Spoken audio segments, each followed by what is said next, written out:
Comienza el Catecismo de la Iglesia Católica, un programa dirigido por el Padre Luis Fernando de Prada.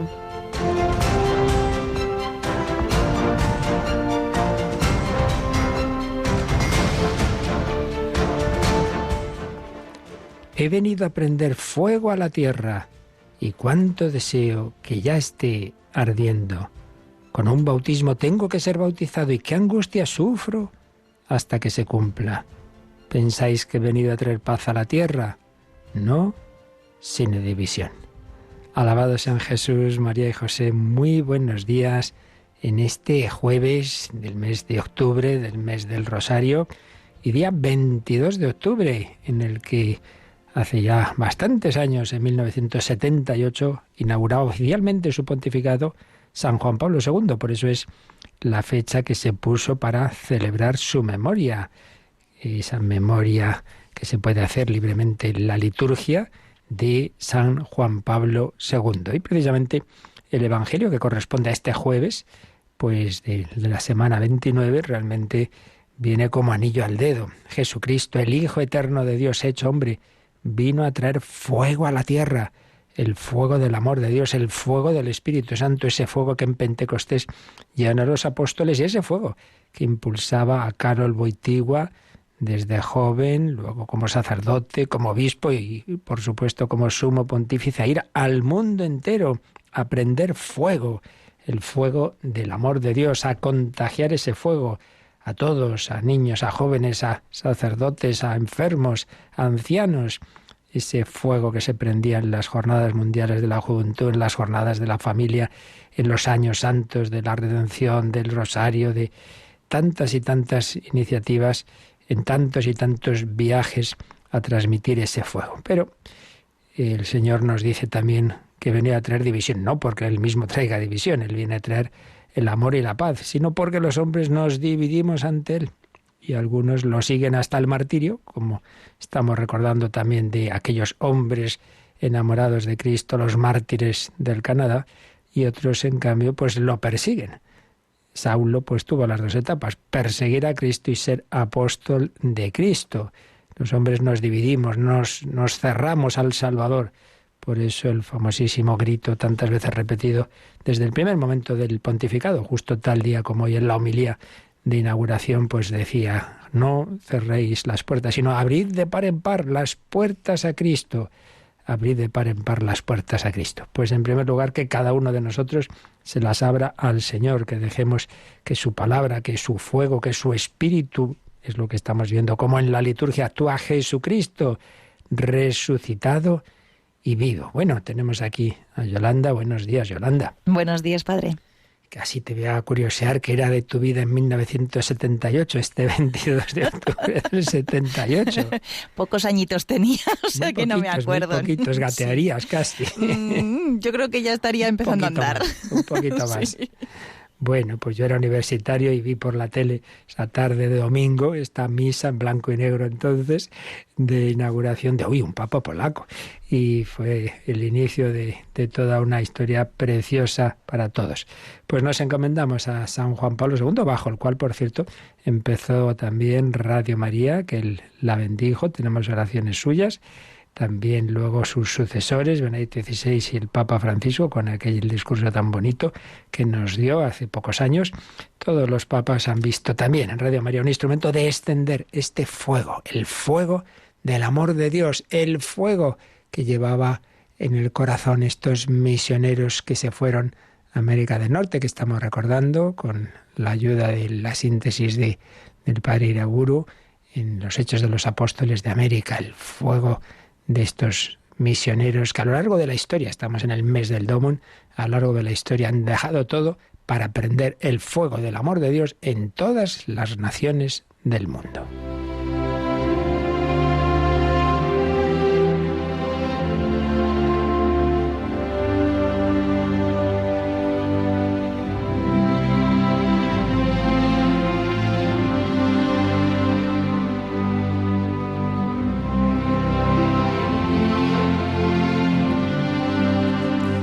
Los jesuitas mártires del Canadá. Nos quedábamos viendo cómo el padre Isaac Jogues había sido apresado por aquella tribu cruelísima de los iroqueses, le habían hecho torturas tremendas, habían obligado a una india de otra tribu a cortarle el dedo pulgar, le habían arrancado a mordiscos pues otros dedos de las manos, tenía pues las manos terriblemente mutiladas, pero se pudo escapar y volvió a Francia. Allí nos quedábamos en que, a pesar de tener así las manos, que en aquel momento pues era una dificultad para permitir celebrar la misa, pero el Papa dijo, ¿cómo no va a celebrar la misa un mártir de Cristo para ofrecer la víctima de Cristo? El caso es que el padre Jogues estuvo en Francia solamente 3 meses. Allí, pues con lo que contaba de las experiencias misioneras, muchos se enardecían, querían ser también misioneros. Lo impresionante es que después de todo lo que había pasado, después de aquel año de estar como esclavo de los indios, de tantas torturas, de tantos sufrimientos, pidió volver a las misiones.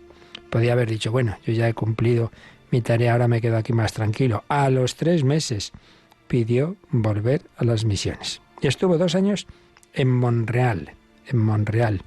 Y en 1646, tenía 39 años, el superior le encargó ir como legado de paz a los iroqueses, aquellos que le habían torturado. Él aceptó sin dudar la misión y la desempeñó con éxito. Y a su regreso, el superior, que desde luego tenía, pues también, dice el padre Iraburu, una idea bastante clara acerca del significado de la cruz de Cristo en la tarea misionera, le mandó algo que, humanamente hablando, pues nos puede parecer imprudente, pero desde esa visión de fe, decir, mira, aquí estamos para lo que sea, si hay que morir, moriremos, pues le mandó pasar el invierno de nuevo con los iroqueses, a ver si se podía iniciar con ellos alguna evangelización. Y es que había habido tribus que sí, que habían tenido una conversión bastante general, pero estos eran los más reacios y que rechazaban y perseguían pues en tantas ocasiones a todos los extranjeros y desde luego a los misioneros. Entonces le pidió que se pasara el invierno con ellos. Lo normal hubiera sido decir, pero padre, por Dios, que mire las que he sufrido yo con ellos y me vuelve a mandar ahí a ver qué va a pasar. Pues así fue. Se fue tan contento, ni la más mínima pega. Encantado. Para eso estamos.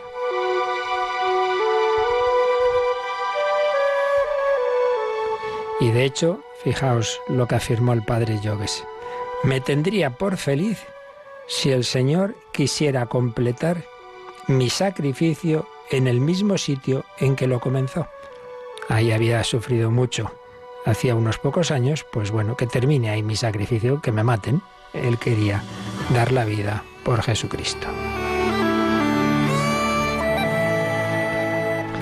Bueno, pues fue con otro hermano, el hermano Juan de Lalande, y mira tú, llegaron allí, entre los iroqueses, cuando estos se habían alzado contra los franceses y hostilizaban el fuerte Richelieu. Hubo una mala cosecha y una epidemia, y claro, pues aquellos indios pensaron que era culpa de los misioneros. Esto es por estas cosas que hacen, por esa señal de la cruz, les atribuyeron aquellos problemas a lo que pensaban que serían maleficios de los misioneros y los apresaron.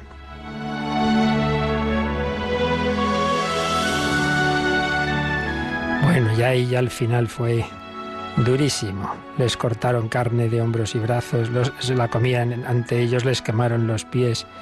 Finalmente, el 18 de octubre de 1646, a golpes de hacha, mataron a San Isaac Jogues y al día siguiente al hermano San Juan de Lalande.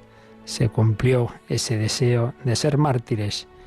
El fuego que llevaban en el corazón les llevó a ofrecer la vida. Estas cosas no se cuentan, ¿verdad? Se nos habla de que mal se portaron aquellos que fueron a América con las tribus indígenas. Poco se nos cuenta de cuántos misioneros pues fueron torturados y matados por algunas de esas tribus. Pero ellos lo hicieron por amor. Les importaba más la salvación de aquellos hombres que su propia vida terrena. Jesucristo triunfó. Humanamente hablando, nos puede parecer pues una locura, y lo es, humanamente hablando. Pero ellos lo que les importaba era que el Señor fuera conocido y dar la vida y saber que precisamente sembrando la semilla con el sufrimiento y con la muerte, pues es la manera de que eso dé fruto abundante. Cristo venció. Mañana, o mejor el próximo día, veremos otros mártires del Canadá. Pero sin duda la manera de plantar la cruz de Cristo y en definitiva su victoria. Cristo resucitado les dio el fuego del amor para ofrecer sus vidas.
Bueno, pues evidentemente estos hombres se creían el Evangelio, vivían la liturgia, de esa Eucaristía sacaban este fuego del amor de Dios para dar la vida por los hermanos.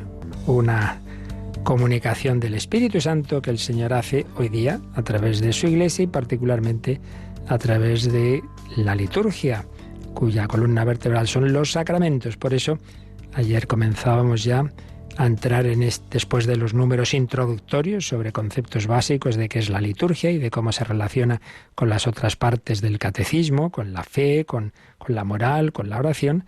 Estamos pues ya entrando en la primera sección de esta segunda parte del catecismo, que se titula esta primera sección La economía sacramental. Pero antes de repasar el número que estábamos viendo ayer, vamos a usar una síntesis que en otras ocasiones también nos ha venido bien, síntesis académica de teología del padre Eduardo Vadillo, que resume lo que hemos visto hasta ahora de esos fundamentos de la liturgia y también nos introduce en esta parte.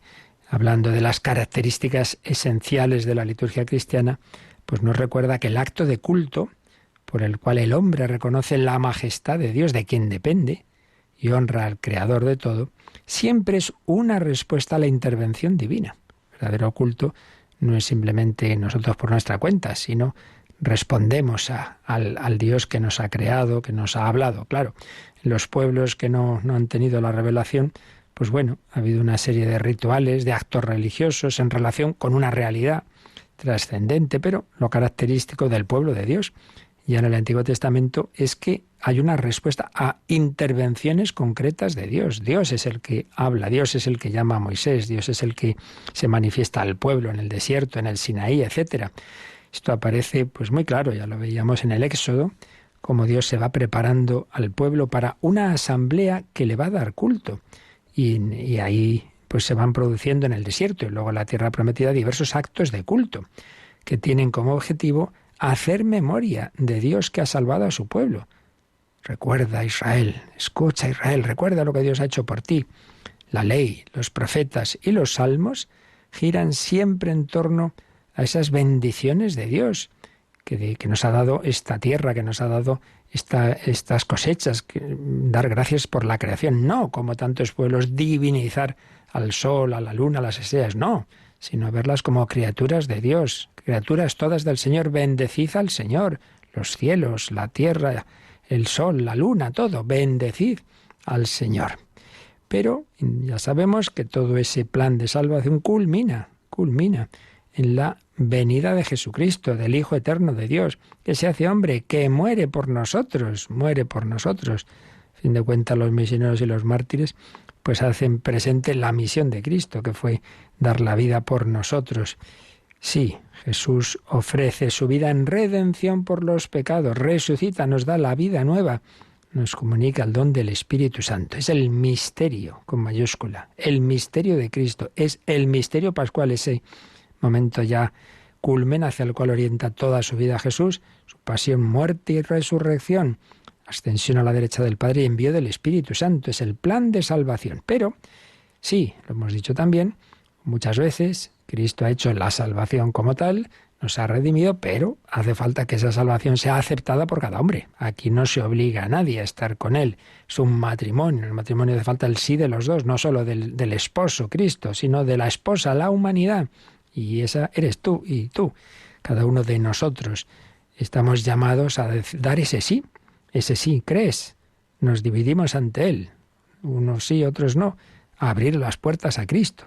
Sí, el Señor se lo ofrece a todos, pero hace falta que tú abras las puertas. La salvación que Cristo nos trae con el perdón de los pecados y la vida de la gracia debe llegar de manera particular a cada persona humana a lo largo de la historia. Pues bien, para que llegue ese anuncio y esa gracia de Dios a todos los hombres de todos los tiempos, claro, el Señor solo tuvo su vida terrena en una época muy concreta, hace 20 siglos, y en una tierra muy concreta. Jesús no salió de allí, no se fue por el Mediterráneo. Había que llevar esta salvación al mundo entero y también al cabo de los siglos a otros continentes. Pues bien, para todo esto, el Señor estableció su iglesia sobre los apóstoles. Tú eres Pedro, sobre esta piedra edificaré mi iglesia. Quien a vosotros escucha, a mí me escucha. A quienes perdonéis los pecados, les quedan perdonados. Haced esto en memoria mía. Sí, Jesús estableció su iglesia sobre los apóstoles. Les dejó el encargo de predicar su palabra. Id al mundo entero, enseñar lo que yo os he enseñado. Pero no solo predicar su palabra, sino que les dio el poder de, a través de determinados signos, como el bautismo, id y bautizad, comunicar esa gracia que nos une a Él. Y por eso, hoy día, en el siglo XXI, aquí, bastante lejos de Israel, tú y yo podemos unirnos a ese mismo Jesucristo con el que Él convivieron, ese mismo Jesucristo que se apareció resucitado a los apóstoles, a la Magdalena, a Tomás, que no creía, que se negaba y que al final, al ver a Jesús, cayó de rodillas: Señor mío y Dios mío. Podemos nosotros tocar a Cristo más que Tomás, comulgando. Sí, la liturgia es la cumbre a la que tiende toda la acción de la Iglesia y la fuente de la que emana toda su fuerza. Fons et culmen. Al hacer presente este misterio de fe, los ritos litúrgicos son formas normativas de la fe, explica el profesor Vadillo, en las que se manifiesta la tradición de la Iglesia y que nunca pueden estar en contradicción con las formas magisteriales de expresión de la fe.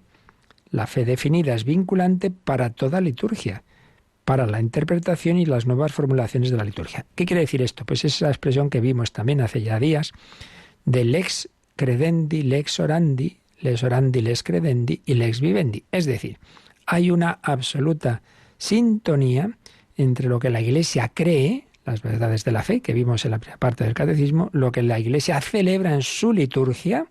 Claro, si creemos en la Santísima Trinidad, pues la liturgia se dirige al Padre, al Hijo, al Espíritu Santo, son tres personas divinas. Todo lo que creemos pues se plasma en la liturgia y viceversa. Hay aspectos que primero se rezan, que se celebran, y luego pues se proclaman esas verdades, esos dogmas, en coherencia con lo que se está celebrando. Esto ha pasado en la historia de la Iglesia, porque el cristianismo no es una ideología, no es una cosa ahí de laboratorio de unos teólogos encerrados en sus cuartos, no, es una vivencia del pueblo cristiano, que ama al Señor, que ama a la Virgen, y que conforme a eso que está rezando y celebrando, pues cuando llega una determinada dificultad, alguien que lo niega, pues es cuando muchas veces se precisan esas verdades doctrinalmente, pero en coherencia con lo que se reza. Lex orandi, lex credendi y lex vivendi, porque la moral, la vida cristiana, pues debe estar en sintonía con eso que se cree y que se celebra en la liturgia. Entonces, señala aquí el profesor Vadillo que, claro, que también la liturgia nos enseña lo que la Iglesia cree y tanto en la fe como en la liturgia hay una continuidad sustancial a lo largo de los siglos. Luego, pues ya sabemos, las expresiones, los ritos, todo eso cambian, que si lo hacemos en latín, que si en lengua vernácula, que si esto, que si lo otro, pero lo esencial, pues hay una continuidad tanto en la doctrina como en la liturgia, etcétera, porque todo son manifestaciones de esa misma continuidad apostólica de la Iglesia que Jesucristo ha establecido sobre los apóstoles y sus sucesores. Bueno, pues después de recordar estos aspectos básicos que ya habíamos visto, vamos a releer este 1076, este primer número de esta primera sección de la segunda parte del Catecismo. Yolanda. El día de Pentecostés, por la efusión del Espíritu Santo, la Iglesia se manifiesta al mundo. El don del Espíritu inaugura un tiempo nuevo en la dispensación del misterio, el tiempo de la Iglesia durante el cual Cristo manifiesta, hace presente y comunica su obra de salvación mediante la liturgia de su Iglesia hasta que Él venga. Durante este tiempo de la Iglesia, Cristo vive y actúa en su Iglesia y con ella ya de una manera nueva, la propia de este tiempo nuevo. Actúa por los sacramentos. Esto es lo que la tradición común de Oriente y Occidente llama la economía sacramental. Esta consiste en la comunicación o dispensación de los frutos del misterio pascual de Cristo en la celebración de la liturgia sacramental de la Iglesia. Bien, pues un número que también sintetiza pues estas verdades que estamos diciendo de distintas formas, pero que la esencia es esta, que ese Jesús que actuó durante 30 y tantos años pues en un lugar concreto, prolonga, podemos decir, su encarnación de una manera mística, porque Él luego se va encarnando en ti y en mí, se va encarnando en los pastores de la Iglesia a lo largo del tiempo y del espacio. Él solo se encarnó físicamente, pues eso, en una humanidad muy concreta, nacida de la Virgen María, en un tiempo muy concreto, con una lengua o unas lenguas que se hablaba en aquel momento, y bueno, pues limita su acción a un poco espacio de tiempo allí, pero Él quiere llegar a todos, y llega a todos a través de ese cuerpo ya no físico, sino místico, que es la Iglesia. Tú necesitas mis manos, mi cansancio, que a otros descanse. Ese Jesús, que su predicación llegó a unos miles de personas, hoy a lo largo de la historia ha llegado a millones y miles de millones a través de aquellos que estamos llamados a prolongar su palabra. Tú también, porque hemos recordado que el cristiano es sacerdote, profeta y rey. Eres profeta, es decir, tú también estás llamado a hablar en nombre de Dios. Pero luego también a hacer presente a ese Señor Jesús, el Hijo eterno de Dios. Haced esto en memoria mía. Esto es mi cuerpo. Y ahí ya hay una jerarquía también, una continuidad con los apóstoles, que estamos llamados a hacer presente a Cristo cabeza de una manera particular, pues a través de, sobre todo, de los sacramentos. Es la economía sacramental.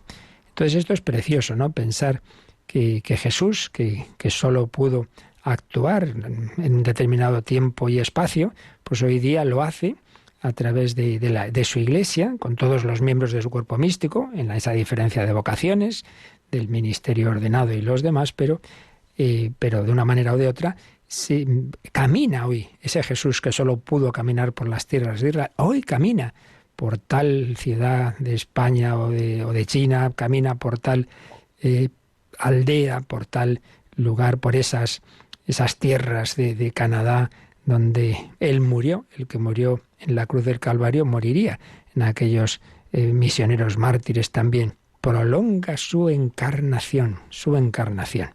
Y decía Santa Teresa a aquellos que decían, ¡ay, qué pena no haber vivido en tiempos de Jesús! Lo hubiéramos visto de cerca. Dice, pero hombre, si lo tenemos más fácil nosotros, porque aquellos tenían que preguntar, ¿dónde está Jesús? Uy, se ha ido a Tiberíades, vamos para allá. No, nosotros aquí lo tenemos en los sagrarios, lo tenemos bien cerquita, lo tenemos en esa presencia multiplicada. Por eso es la economía sacramental. Hoy día, a través es verdad, no lo vemos con los ojos de la carne, pero sabemos que está ahí. Esto es mi cuerpo. El Señor actúa en esos sacramentos a través de su cuerpo místico, es la Iglesia. Por eso nos ha dicho que actúa por los sacramentos. es la economía sacramental, que consiste en la comunicación o dispensación de los frutos del misterio pascual de Cristo. Es decir, porque Jesús ha muerto y ha resucitado, el fruto es darnos la vida divina, simbolizada en esa sangre y agua que sale del costado abierto de Cristo cuando el soldado le atraviesa con la lanza. Pues es un signo, esa sangre y agua que salen. La sangre ha dado la vida por nosotros, el agua, la vida nueva del Espíritu Santo. Uno de los símbolos del Espíritu Santo es precisamente el agua. Frutos del misterio pascual de Cristo, en la celebración de la liturgia sacramental de la Iglesia. Pero no nos olvidemos, lo hemos repetido mucho, pero no nos cansaremos de hacerlo, que lo importante no es quedarnos en el signo, en lo que vemos, sino en el misterio que está detrás. Tú no te quedes en si el cura lo hace mejor o peor, si canta bien o mal, si se alarga más o menos en la homilía, que lo importante es que tú no vas a eso, tú no vas a un espectáculo, tú vas al encuentro con Jesucristo, al misterio. El misterio a través de la celebración. Por eso, una de las obras que estamos citando con frecuencia de un gran teólogo de la liturgia, fallecido hace unos años, este sacerdote libanés, Jean Corbon, pues tiene su famosa obra Liturgia Fontal, tiene 3 partes: misterio, celebración y vida. Misterio, el misterio de Dios, el misterio de Cristo. Celebración, pues como ese misterio se hace presente en la celebración litúrgica, todo ello para llevarlo a la vida. Entonces, al empezar esta segunda parte de la celebración, señala que la liturgia se hace nuestra cuando la celebramos. Entonces, bebemos de la fuente y podemos saciar a aquel que nos pide de beber. En el encuentro de estos 2 deseos, el Espíritu Santo es el río de la vida que salva al hombre y le hace dar fruto para la gloria del Padre. ¿Qué quiere decir esto de saciar a aquel que nos pide de beber y el encuentro de 2 deseos? Pues esto tiene que ver con una frase preciosa del Catecismo que probablemente la propuso el propio padre Jean Corbon, porque fue el principal redactor de la 4ª parte del Catecismo, la parte de la oración. Y ahí nos encontramos con esta expresión más o menos presente en San Agustín: Dios tiene sed de que el hombre tenga sed de él. Por eso habla del encuentro de 2 deseos. El hombre es sediento porque estamos hechos para el infinito, para Dios. Nos hiciste, Señor, para ti. Nuestro corazón está inquieto hasta que descanse en ti. Lo sepamos o no, aunque uno se llame ateo, en el fondo, en todo lo que desea, está buscando a Dios, está buscando la verdad, está buscando el amor, está buscando la vida, la felicidad, la eternidad. El hombre tiene sed de Dios, lo sepa o no. Pero ciertamente Dios tiene sed del hombre. ¿En qué sentido? No que en el sentido que nos necesite, claro, sino en el sentido de que como nos ha creado por amor, porque busca nuestra felicidad, tiene sed de que seamos felices y sabe que solo podemos ser felices uniéndonos con Él. Por eso Dios tiene sed de que el hombre tenga sed de Él, de que encuentre la plenitud de sus deseos precisamente en Él. Y eso se produce si nos unimos con el Señor de una manera todavía parcial en esta vida y definitiva en la gloria eterna. La liturgia nos lleva a beber de la fuente y saciarnos nosotros mismos y saciar a aquel que nos pide de beber, porque precisamente lo que quiere es nuestro bien, es nuestra felicidad. Es el grito pues que ha atravesado el corazón de San Francisco Javier, de tantos misioneros, o de la Madre Teresa: tengo sed, tengo sed. Seguía escribiendo Jean Corbon: el misterio, con mayúscula, en definitiva, el amor de Dios, envuelto en silencio durante siglos eternos, oculto en la creación, camina con los hombres y es confiado pacientemente a nuestros padres en la fe a lo largo de todo el tiempo de las promesas. Se refiere a la etapa del Antiguo Testamento. Nuestros padres en la fe. El canon romano dice Abraham, nuestro padre en la fe. Sí, la primera etapa del misterio que se revela, primero es la creación, luego el tiempo de las promesas que Dios va haciendo a los patriarcas y a Israel. Y luego la siguiente fase ya es cuando se cumplen las promesas y Dios se hace hombre. Su advenimiento en la plenitud de los tiempos se manifiesta en la kénosis del Verbo encarnado. Kénosis es la humillación, el abajamiento, el escondimiento. No parece Dios, y lo es Jesús, pero aparece como un mero hombre. Hay un carpintero. Su advenimiento en la plenitud de los tiempos se manifiesta en la kénosis del Verbo encarnado, hasta que su acontecer estalla en la hora de Jesús. ¿Qué es la hora de Jesús? Mujer, aún no ha llegado mi hora. La hora de Jesús es el momento cumbre, es la pasión, es la muerte, es la resurrección. Ahora sí, ahí tienes a tu hija y tienes a tu madre. Su acontecer estalla en la hora de Jesús, en su cruz y resurrección. Entonces mana la liturgia. Es entonces cuando ya Cristo resucitado y ascendido a la derecha del Padre, dice Corbón, Cristo la celebra junto al Padre, eterna y vivificante, y la derrama sobre el mundo por la efusión de su Espíritu. La liturgia hace nacer a la Iglesia e inaugura los últimos tiempos, siguiente etapa. Hemos visto la creación, tiempo de las promesas, el advenimiento de Cristo, que culmina en el misterio pascual, y ahora ya, a la derecha del Padre, Cristo está amando al Padre, está celebrando la liturgia celestial con los ángeles y los santos, pero esa liturgia celestial se hace presente en la tierra, la celebra con nosotros, el que está en el cielo, y derrama sobre nosotros ese río de agua viva. La liturgia hace nacer a la Iglesia. Entonces, esa liturgia es el río de vida que emana del trono de Dios y del Cordero, esa visión del Apocalipsis. Sinergia del Espíritu y de la esposa. Sinergia es armonía, es algo que se hace simultáneamente. El Espíritu Santo y la esposa, que es la Iglesia. Sí, humanamente vemos a la Iglesia, vemos al ministro de la Iglesia que celebra este sacramento, pero realmente quien está aquí detrás es el Espíritu Santo. Sinergia del Espíritu y de la esposa. En la Iglesia, la liturgia concibe, forma y da a luz el cuerpo del Cristo total. Claro, este niño que es bautizado, pues está siendo dado a luz en el Espíritu, en la parte sobrenatural, nace ahí en el bautismo. O este que llega separado de Dios, se confiesa, se arrepiente y de nuevo renace en la vida de la gracia. En la plenitud de los tiempos, nosotros estábamos todos en Cristo. En la consumación de los tiempos, Él será todo en nosotros. Vamos hacia esa consumación. La liturgia de los últimos tiempos es esta gestación del todo en todos. Ella es la transfiguración del cuerpo de Cristo. Sí, todo va encaminado a la recapitulación de todo en el Señor. Pero para ello todavía estamos en esta fase en la que todos estamos llamados a abrir las puertas a Cristo. Podemos hacerlo o no hacerlo. Ese es el tema. Pues vamos a pedir al Señor, vamos a pedir a la Virgen María, vamos a pedir a todos los santos que abramos las puertas a Cristo. No tengáis miedo, abrid de par en par las puertas a Cristo.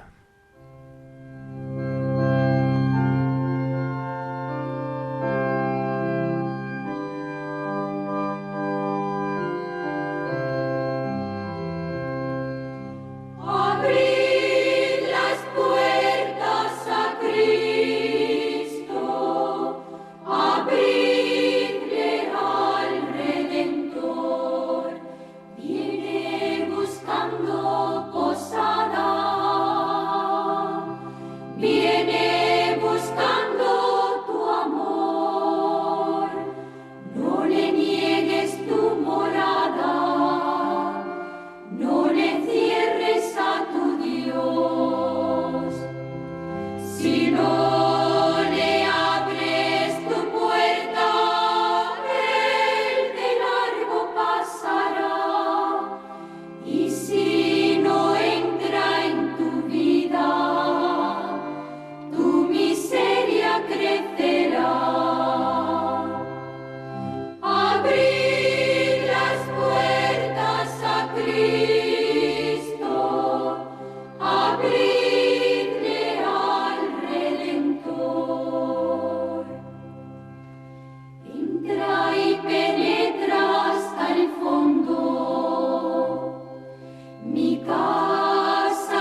Conoce la doctrina católica.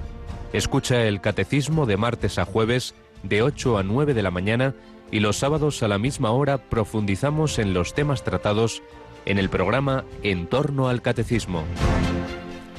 Abrid las puertas a Cristo y Él nos da el Espíritu Santo y nos lleva a la casa del Padre. Bueno, pues después de este primer número que introduce esta sección titulada La economía sacramental, pues ya entramos en el capítulo primero de esta primera sección, que se titula El misterio pascual en el tiempo de la Iglesia.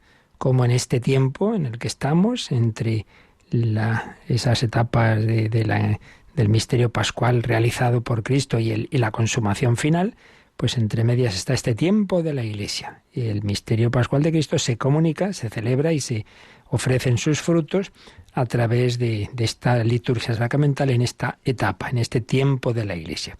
Entonces, en este capítulo primero, titulado así, El misterio pascual en el tiempo de la Iglesia, tenemos un primer artículo que se titula La liturgia obra de la Santísima Trinidad. Y aquí de nuevo, pues se cumple eso del ex credendi, lex orandi.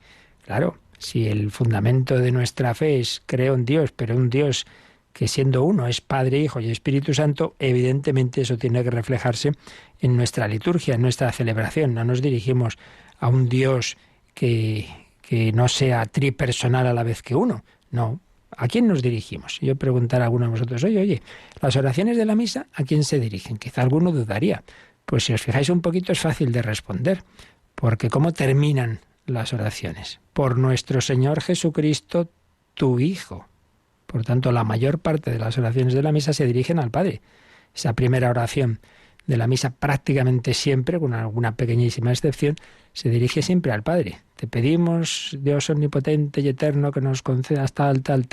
Por nuestro Señor Jesucristo, tu Hijo, que vive y reina contigo en la unidad del Espíritu Santo. Por tanto, nos estamos refiriendo al Padre. Nuestro Señor Jesucristo, tu Hijo. Nos dirigimos al Padre por Cristo en el Espíritu Santo. Y ese momento solemne de la misa decimos, por Cristo, con Él y en Él, a ti, Dios Padre omnipotente. Sí, la oración cristiana y por supuesto la oración litúrgica se dirige al Padre por Cristo en el Espíritu Santo. Siempre las tres divinas personas actúan unidas, pues nos referimos a ellas, pero que sepamos distinguir. Porque si yo llamo a casa de alguien, ¿con quién quiere hablar? ¿Con quién quiere hablar? Con Fernández. No, si Fernández somos todos. ¿Con quién quiere? ¿El padre, la madre, este hijo, el otro?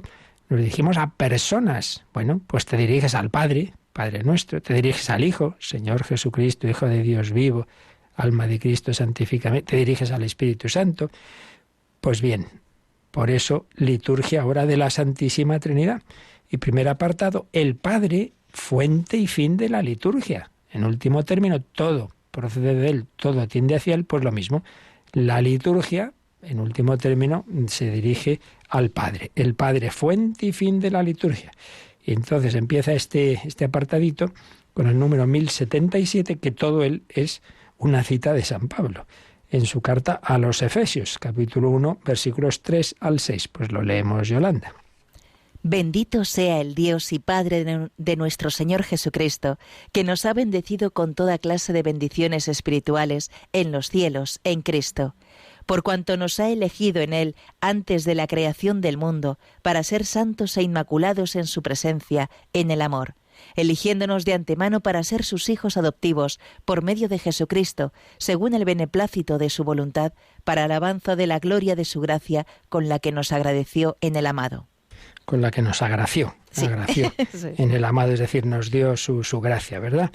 Bueno, pues sí, esta oración es una oración de San Pablo en la carta a los Efesios, así casi es el inicio de esa carta, ¿no? Pues con una alabanza, pues así debemos nosotros también, en todo momento, pero especialmente en la liturgia, alabar y bendecir al Padre. Bendito sea el Dios y Padre de nuestro Señor Jesucristo, que nos ha bendecido. No, oiga, mire usted, a mí no me ha bendecido, yo soy pobre, pero hombre, que eso no es importante, bienaventurados los pobres. Nos ha bendecido con toda clase de bendiciones espirituales, en los cielos, en Cristo. Sí, te ha elegido, nos ha elegido en Él, antes de la creación del mundo. Tú ya estabas en el corazón de Dios, en la eternidad, cuando aún no existías, pero Él ya pensaba en ti. No has venido al mundo por casualidad. El Padre te ha querido tener ese hijo adoptivo que eres tú. nos ha elegido en Él, antes de la creación del mundo. ¿Para qué? Para ser santos e inmaculados en su presencia en el amor. Ya lo hemos repetido, la santidad es el modo de ser de Dios, pues ser santo no es hacer cosas raras, sino dejarte penetrar por el Espíritu Santo. Ser santos e inmaculados en su presencia en el amor, eligiéndonos de antemano para ser sus hijos adoptivos por medio de Jesucristo. Realmente el Padre solo tiene un hijo, pero si el Espíritu Santo nos mete en ese hijo, en el corazón de Cristo, entonces somos hijos en el Hijo. Somos hijos adoptivos en el Hijo eterno. Entonces el Padre, al mirar a su Hijo, me ve a mí, me ve a través de su Hijo. Entonces, claro, ¿cómo no me va a amar si me está viendo a través de su Hijo? Me acuerdo siempre en la Jornada Mundial de la Juventud de Colonia, la primera, pocos meses después de morir San Juan Pablo II, la primera de Benedicto XVI, había un inmenso cartel que representaba el rostro de Juan Pablo II y debajo ponía "Thank you", gracias. Pero ese cartel, esa foto de Juan Pablo II estaba hecha con miles y miles y miles de pequeñas fotitos pequeñitas de jóvenes del mundo entero que las habían enviado por correo electrónico, y con ellas, estas cosas que se hacen con los ordenadores, se había formado esa cara de Juan Pablo II, pero dentro de ella había miles de caras de jóvenes que habían estado en jornadas mundiales de la juventud con él. Bueno, pues algo así. El Padre nos ve el rostro de su Hijo, pero dentro del rostro de su Hijo estamos nosotros, si nos dejamos incorporar, claro, si nos dejamos vivir unidos a Jesucristo, ser santos e inmaculados en su presencia en el amor, eligiéndonos de antemano para ser sus hijos adoptivos por medio de Jesucristo, según el beneplácito de su voluntad, para alabanza de la gloria de su gracia, con la que nos agració en el amado. El amado es Jesús, tú eres amado también. Tú eres mi Hijo amado, en ti me complazco, se oyó en el Jordán. Bueno, pues en todo bautismo el Padre te dice también, tú eres mi Hijo amado, mi hija amada, en ti me complazco, porque tú ya estás en mi Hijo eterno.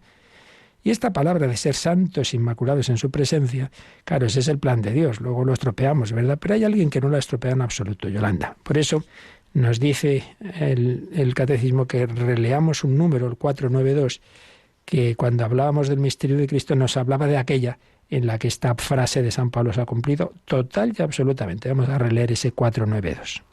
Esta resplandeciente santidad del todo singular, de la que ella fue enriquecida desde el primer instante de su concepción, le viene toda entera de Cristo. Ella es redimida de la manera más sublime en atención a los méritos de su Hijo. El Padre la ha bendecido con toda clase de bendiciones espirituales en los cielos, en Cristo, más que a ninguna otra persona creada. Él la ha elegido en Él antes de la creación del mundo para ser santa e inmaculada en su presencia, en el amor. Pues es muy bonito, en efecto, saber que aunque el resto de la humanidad, pues esto lo estamos llamados a cumplirlo, pues más o menos, a veces más menos que más, ha habido una persona humana en la que se ha cumplido absolutamente, incluso sin ese pecado original, porque fue redimida de manera preventiva. También ella es redimida. Aquí nos lo recuerda este número. El dogma de la Inmaculada Concepción no significa que María no haya sido salvada, pero hay dos formas de salvar. Una, después de que has caído, levantarte, y dos, impedir que caigas. Y eso es lo que se hizo con la Virgen María. Entonces estas palabras tan preciosas de San Pablo, de esa carta a los Efesios, se cumplen totalmente en María, totalmente. En ella ciertamente es verdad esto de santa inmaculada en su presencia en el amor, elegida en Él, antes de la creación del mundo, desde toda la eternidad. Dios ha pensado en la criatura más excelsa, que es la Virgen María, a la que formó precisamente para que fuera su madre. Claro, no iba aquí a tener a cualquiera de madre, no, elegida por Él.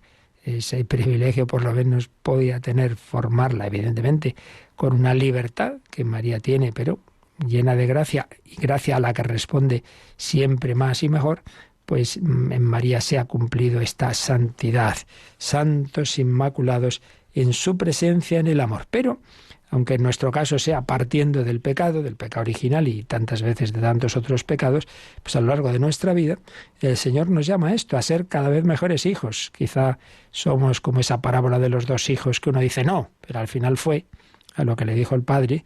Bueno, pues lo importante es que vayas. No como el otro, que dice sí, pero al final no va. Por eso la liturgia nos lleva a ser buenos hijos, a mirar, a ser hijos de Dios, a mirar al Padre con amor. No lo olvidemos. El Padre, fuente y fin de la liturgia. No nos dirigimos simplemente a Jesucristo, sino que Jesucristo nos lleva al Padre. Claro, pues su predicación está constantemente hablando del Padre, del Padre.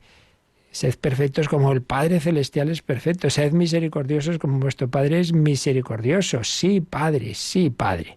Otra de las obras que nos está sirviendo del Padre José Luis Gutiérrez sobre la liturgia, manual de iniciación, nos recuerda que celebrar la liturgia es comprender que el Señor es Dios y se nos ha manifestado, como dice la liturgia vicentina. Advertir, es decir, contemplar, ver, escuchar, sentir, gustar en los signos y acciones simbólicas de los sacramentos, la manifestación y presencia de Dios. La liturgia es una teofanía. Dios manifiesta su fuerza, el hombre lo reconoce, lo adora, lo glorifica. Y es una liturgia, evidentemente, dentro de la economía salvífica, proyectada y revelada por el Padre, cumplida por el Hijo y Señor nuestro Jesucristo, y llevada a cabo por el Espíritu Santo en la etapa de la Iglesia. Estas son palabras de Monseñor Julián López Martín, también gran teólogo de la liturgia. Entonces, la verdad radical de Dios, esa verdad de que ese nuestro Dios de una sola naturaleza son tres personas, pues se plasma también en la liturgia. Dice José Luis Gutiérrez, la unidad divina es trina. La unidad, sí, es unidad, pero es trina. Y la liturgia no cesa de invocar y celebrar este misterio. Dice la liturgia bizantina, yo canto tres personas de una sola naturaleza, hipostáticas por ellas mismas, el Padre no engendrado, al Padre no engendrado, al Hijo engendrado y al Espíritu Santo, reino sin comienzo, poder, divinidad única. Pues sí, en la liturgia celebramos la gloria del Dios tres veces santo, el esplendor en el tiempo y en el espacio de la eterna comunión de las tres personas divinas. Y de nuevo la liturgia bizantina. Nosotros cantamos el triple resplandor de la divinidad una, clamando, tú eres santo, Padre sin comienzo, Hijo sin comienzo, Espíritu divino. Es la eterna expansión de amor. La Trinidad es vida de comunión, flujo y reflujo de incesante donación y acogida de amor personal. La comunión divina es una efusión de amor entre los tres. Pues es muy importante que tengamos esta conciencia de que no me dirijo así a una divinidad, así anónima, así, no sé, Dios que está ahí muy lejos, que nombre, no, que te diriges a personas divinas, al Padre, tu Padre, que te invita a decir Padre, Padre nuestro, Abba, Padre, Papá. Te diriges al Padre, te diriges al Hijo, Señor Jesús, ten misericordia de mí. Te diriges al Espíritu Santo, ven Espíritu Divino, enciende mi corazón. Vamos a la liturgia, debemos ir a ese trato personal. Ciertamente, lo más fácil es con Jesucristo, que para eso se ha hecho hombre, y que lo podemos recibir incluso corporalmente en la comunión. Pero Jesús nos lleva al Padre en el Espíritu Santo. Y repito, las oraciones de la liturgia, pues prácticamente todas, en último término, se dirigen al Padre por el Hijo en el Espíritu Santo.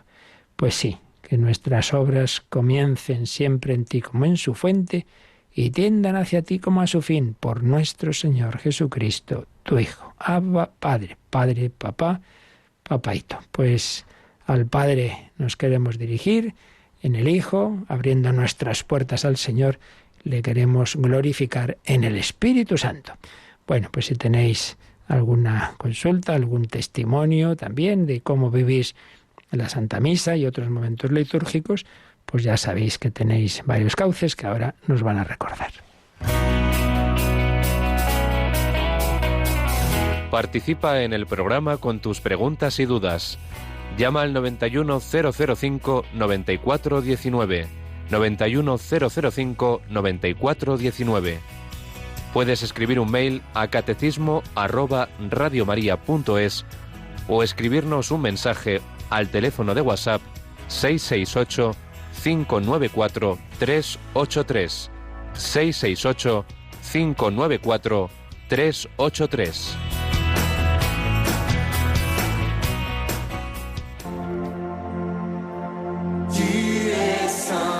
Dieu de l'univers, tu es saint, Dieu de l'univers, Hosanna, au plus haut des cieux, au plus haut des cieux. Tu es saint, Dieu de l'univers, tu es saint, Dieu de l'univers, Hosanna, au plus haut des cieux, au plus haut des cieux. Le ciel et la terre sont remplis de ta gloire, de ta gloire. Béni soit celui qui vient dans le nom du Seigneur, du Seigneur. Tu es saint, Dieu de l'univers, tu es saint, Dieu de l'univers, Hosanna, au plus haut des cieux, au plus haut des cieux. Tu es saint, Dieu de l'univers, tu es saint, Dieu de l'univers, Hosanna, au plus haut des cieux, au plus haut des cieux. Tu es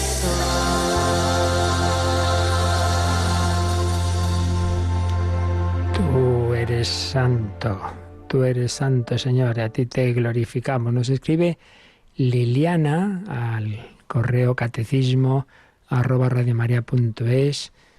Bueno, Liliana es lo que me aparecía en el título, pero dice, soy María, soy María. Dice, me preguntáis, si la redención empieza con la Inmaculada, ¿cuándo empieza la Inmaculada? Muchas gracias. No sé yo si me he explicado bien o si entiendo bien la pregunta, pero bueno, en cualquier caso, explicamos esto de la redención de la Inmaculada. A ver, la redención objetiva, digamos, lo que es el hecho que nos ha redimido, luego está la aplicación a cada uno, que llamamos la redención subjetiva, pero la redención en sí misma la culmina Jesucristo, con, como hemos dicho, ¿no?, con toda su vida, pero particularmente el misterio pascual. La redención se cumple cuando el Señor, el Hijo de Dios hecho hombre, como culmen de su vida, la ofrece en reparación de todos nuestros pecados, da un sí que compensa todos nuestros noes, es un sí de valor infinito porque es un hombre, pero un hombre cuya persona es divina, es Dios y hombre.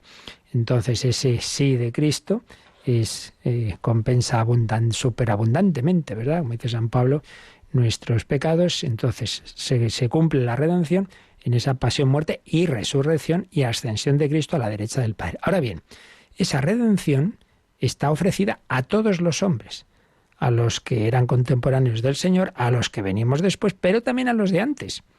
Claro, de una manera en que la gracia que recibían esas personas, esos profetas, Moisés, etcétera, esa gracia que recibían, aunque ellos no lo supieran, en realidad era en atención a lo que iba a ser la redención de Cristo. Claro, para Dios ve todo en su eterno presente, ¿no? Entonces, en efecto, unos años antes de esa redención, pues el Señor hace que venga al mundo María y su alma está llena de gracia, una gracia que la hace inmaculada, que no solo es que no tiene ningún pecado, sino plenitud de gracia.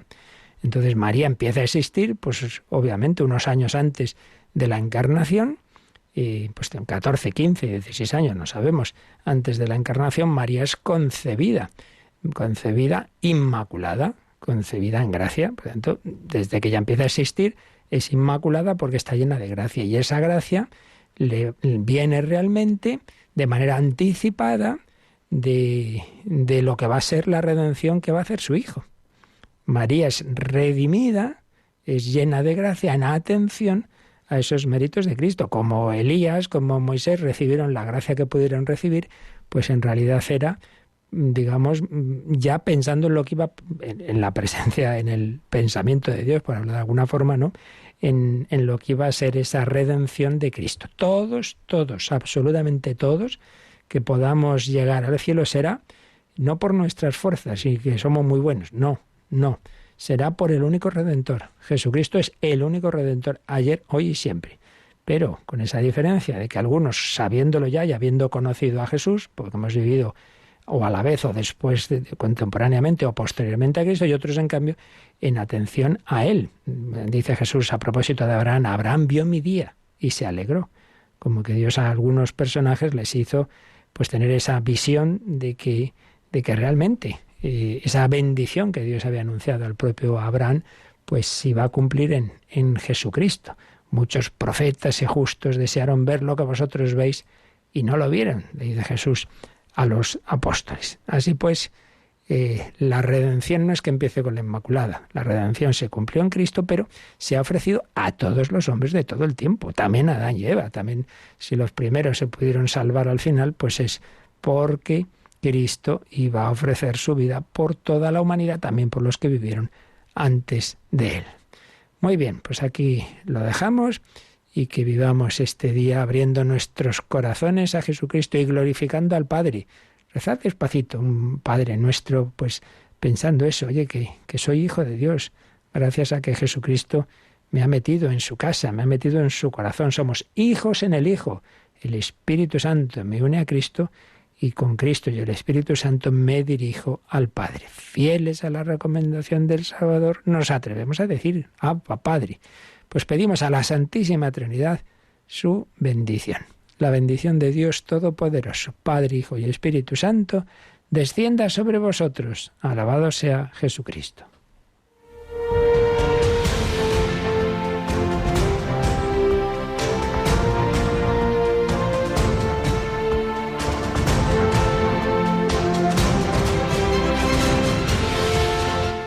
Han escuchado en Radio María el Catecismo de la Iglesia Católica, un programa dirigido por el Padre Luis Fernando de Prada.